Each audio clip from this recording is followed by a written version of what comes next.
Well, you may not remember, but we're in a unit that's focusing on graphs of specific types of equations. It seems like it's been so long, because it has been, that we talked about the graph of a quadratic equation. And of course, the graph of quadratic equation is a parabola. And we talked about all the details surrounding that. Next, and of course, we just got done with an extensive study on rational equations. And of course, all of their asymptotes, and asymptotes. Again, very specific and detailed type of equation. What I'd like to do now is talk to you about circles and some things that might surprise you as far as their equations go, and other specific ideas that relate to a circle. Now, to get us started, let's do a little pretest. A little true-false pretest. What do you think? The graph of a full circle would be a function. The graph of a full circle would be a function. Well, that's pretty easy, right? That is clearly false. The vertical line test is not doing a good job when it comes to a full circle. But the reason I have this question on here is because even though a full circle is not a function, there's still an equation. There's still an equation that can be used to describe a full circle. It's just not a function equation.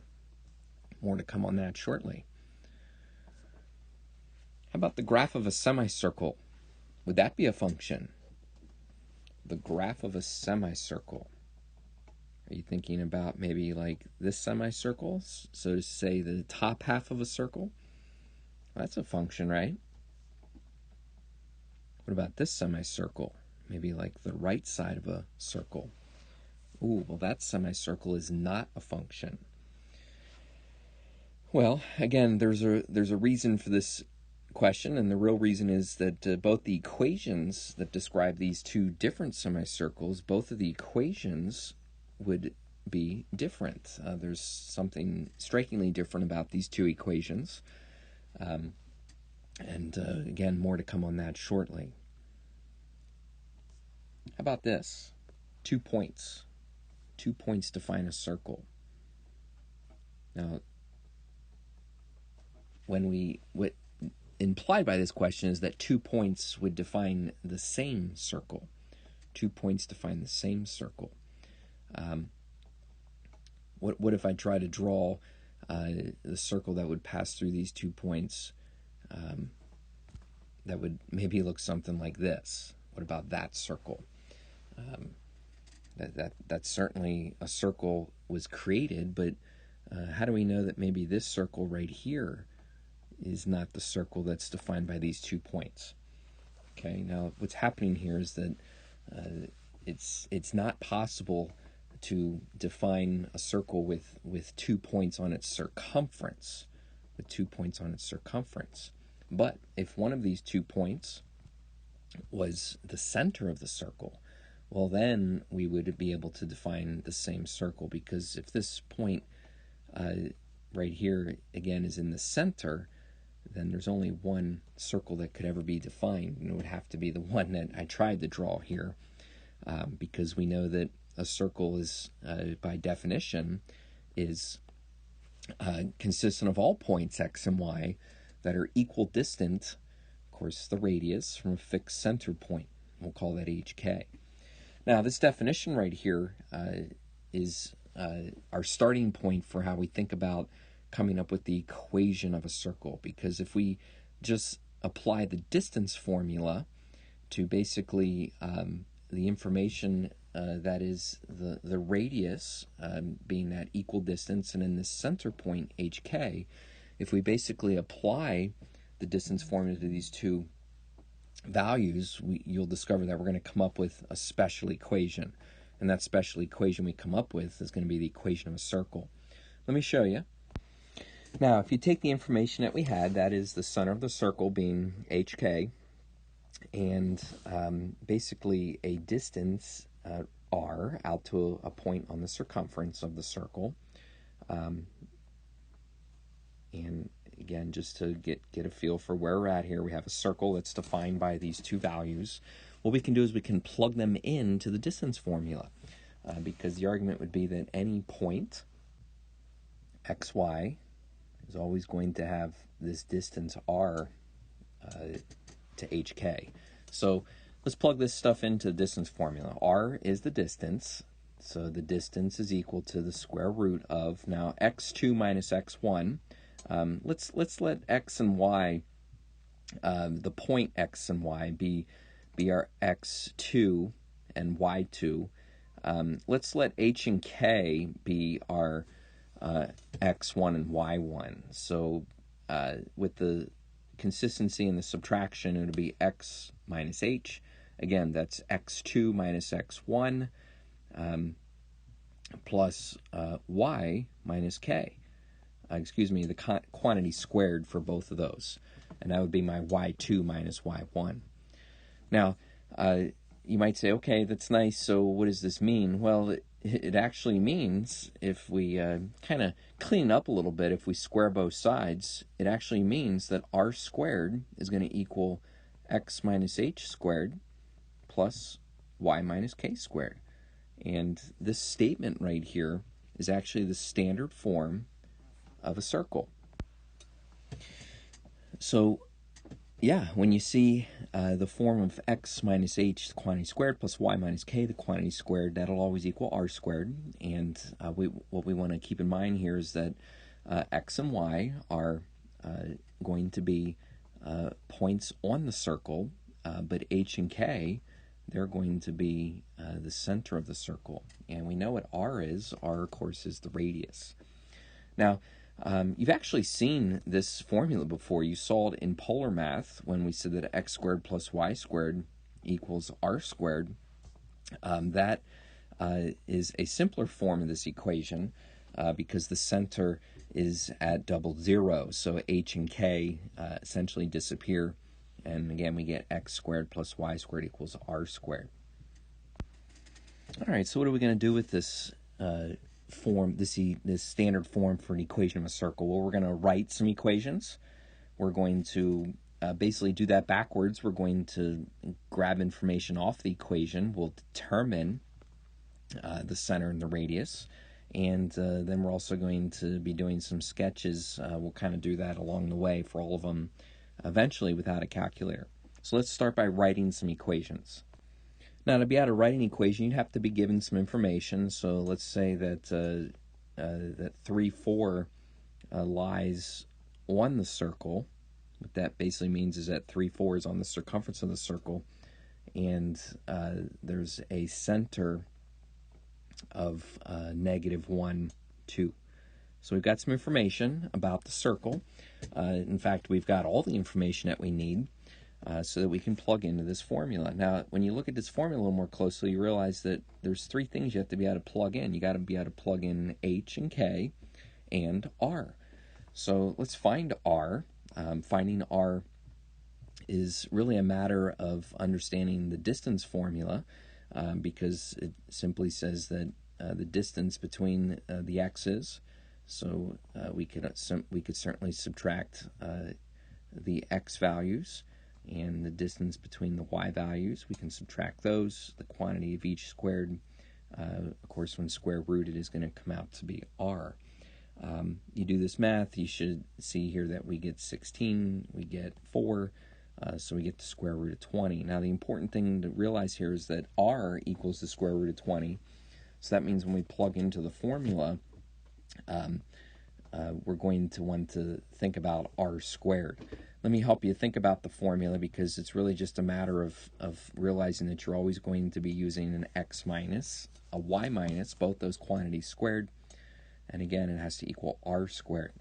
So if r equals square root of 20, as we said, r squared would have to equal 20 itself. Notice that that's the number that actually goes into the equation. And all I got to do now is plug in h and k. Don't think about that one too hard, because h is your x value.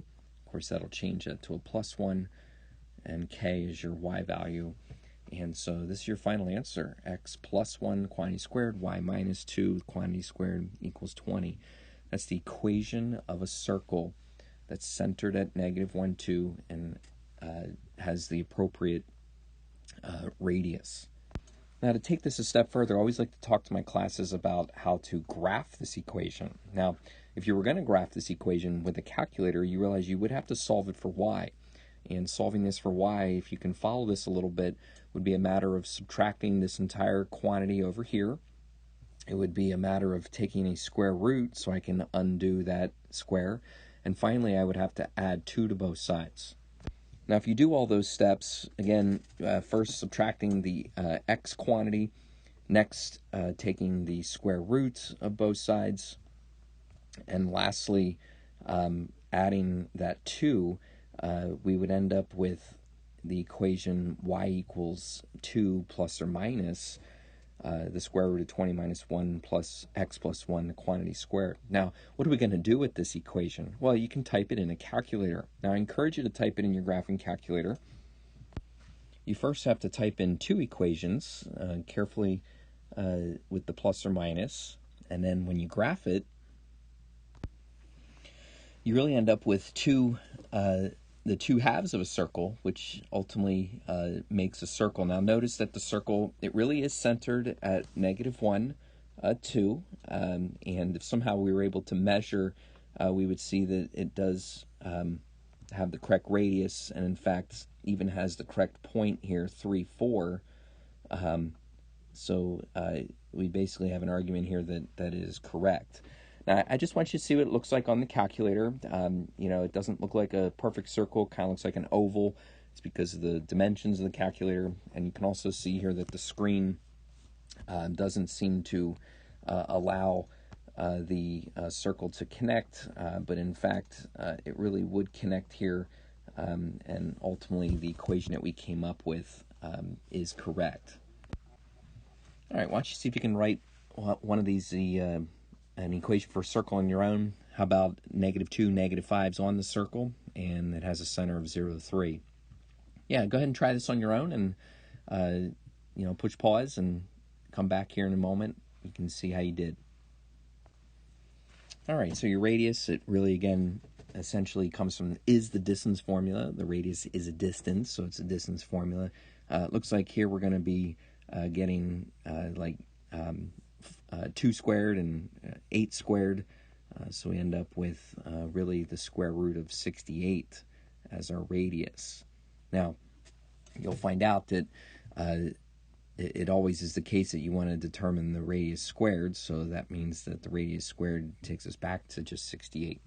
So when we start plugging numbers into our handy formula over here, you're always going to have an x minus h. In this case, h, of course, is 0, so we can leave out that 0, and we can just head straight to the x squared.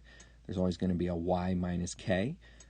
K, of course, is the number 3, and you're going to have your radius squared. Your radius squared was already determined to be 68, so I want you to be comfortable that this is the equation for a circle.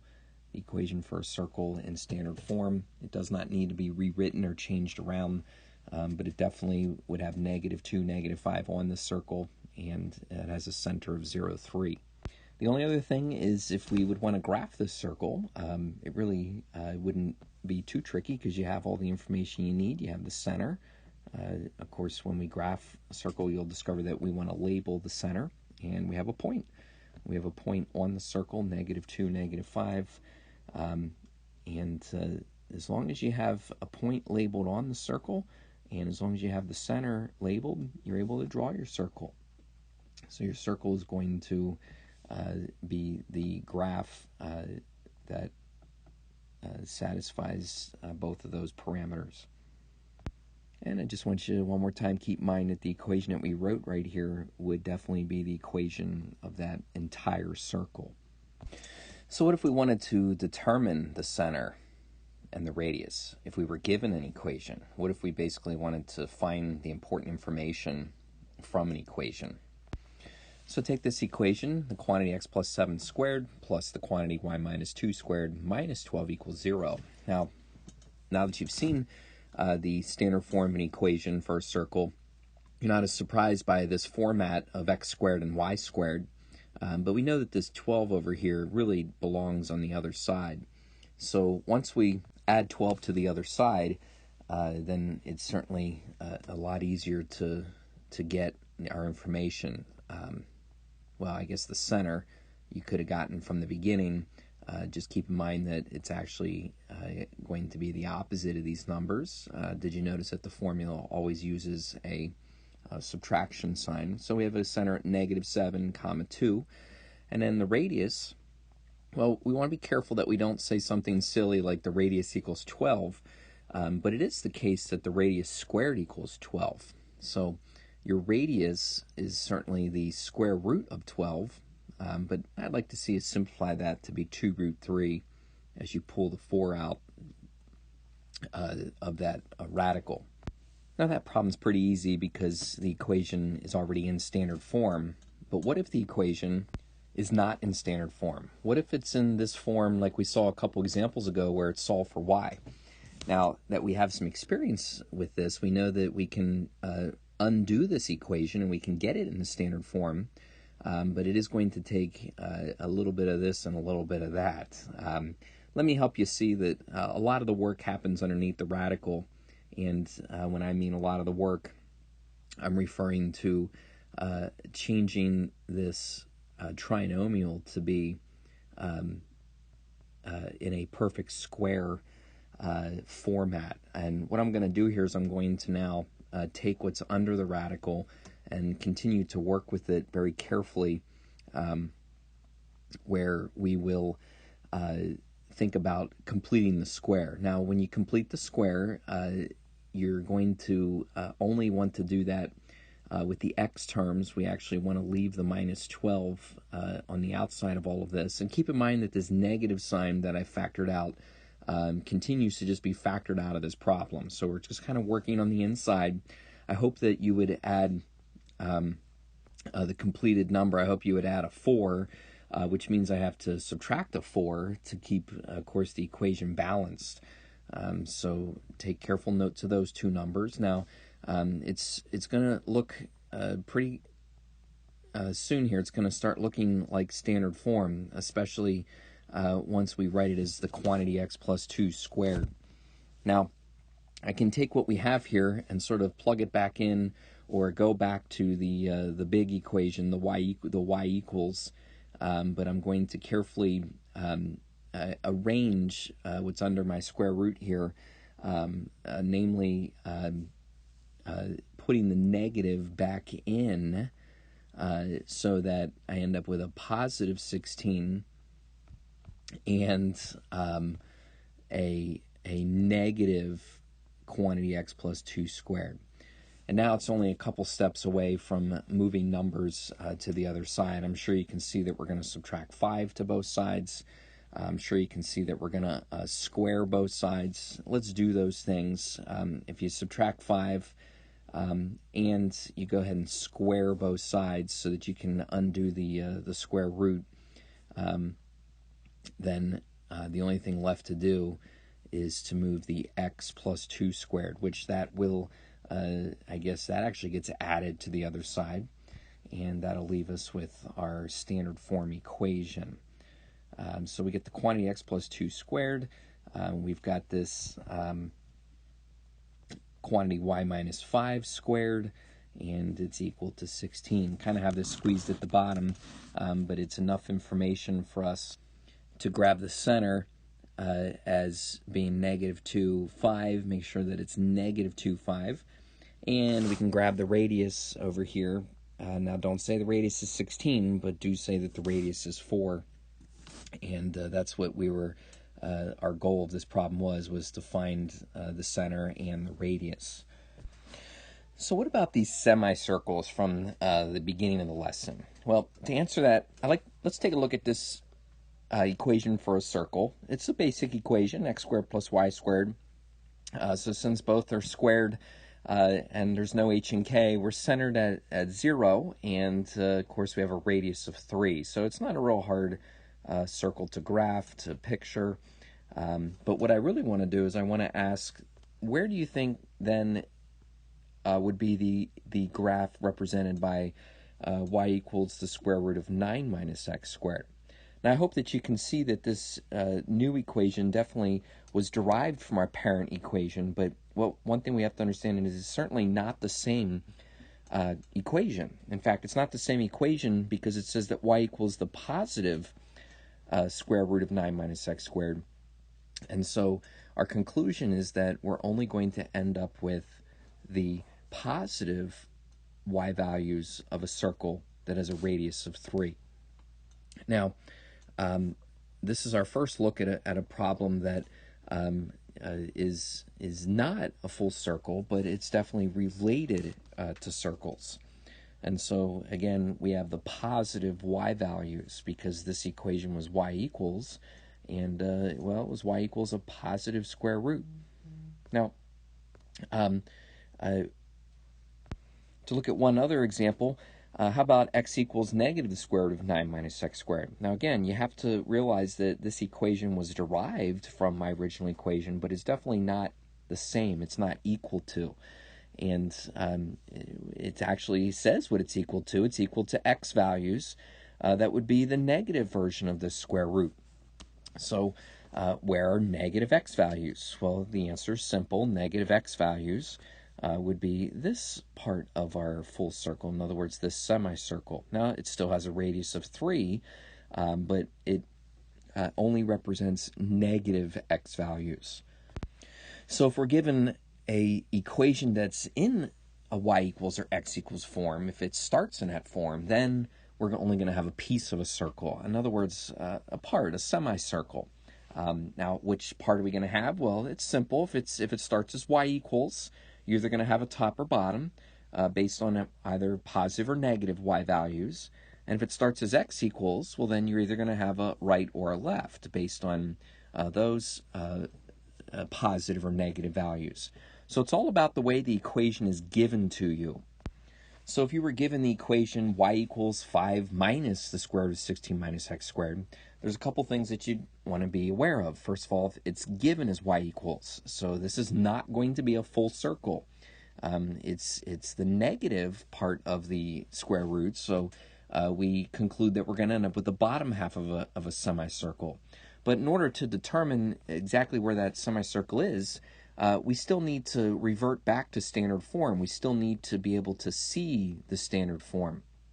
And when we subtract 5 and square both sides and eventually make our way to an equation that's in standard form, namely x squared plus y minus 5, the quantity squared, equals 16, we're able to get the same information that we have found in the past. That is, we're able to get the center, and I hope that you would deduce that the center is at 0, 5, and we're also able to deduce the radius. And now remember, the radius isn't 16, but the radius would be 4.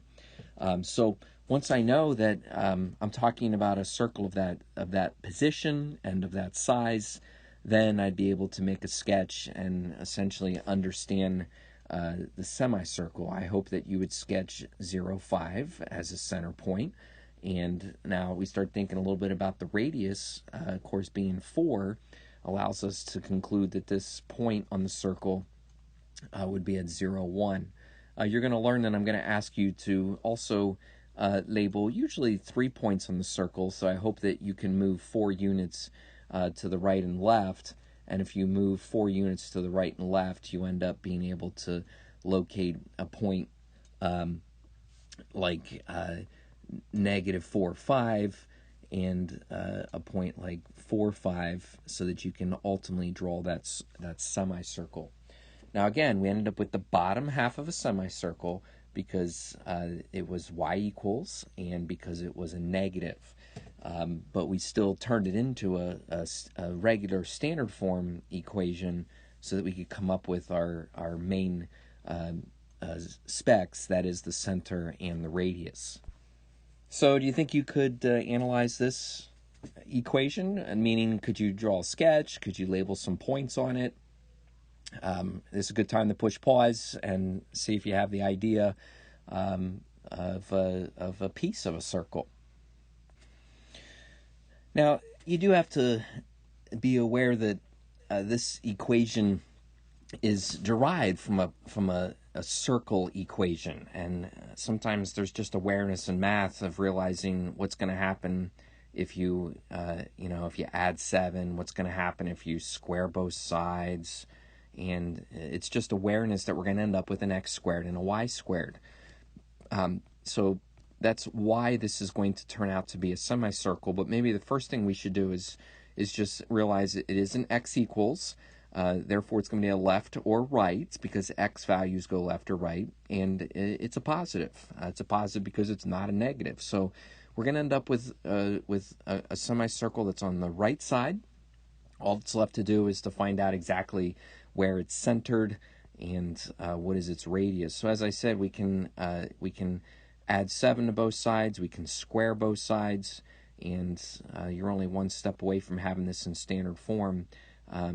So, of course, when you add y squared, it can clearly equal 4. Now, you come up with your center at -7, 0, and I hope you identify your radius to be 2. Now, it's interesting, when you graph this problem, your center is all the way over here at of course, -7, 0. Your radius is only 2. So when we start trying to find some additional points, you can only move 2 units away from -7. If I move 2 units away, I'd be at -5. If I move 2 units up, I'd be at -7, 2. Or if I go 2 units down, I'll be at -7, -2. So nobody said that the graph is going to be in a positive position. We simply said that it's going to be the right side of a circle, namely a semicircle that's on the right, described by these x values. Now, it's also fitting that we remember the true-false at the beginning of the period, and that here's an equation, but it's not a function. It's not a function because, of course, it doesn't pass vertical line test, but it's also of the form x equals, and functions can only be y equals, but yet it's still an equation, and it's an equation for a different set of points. That set of points, again, being the semicircle that we graphed on the right side.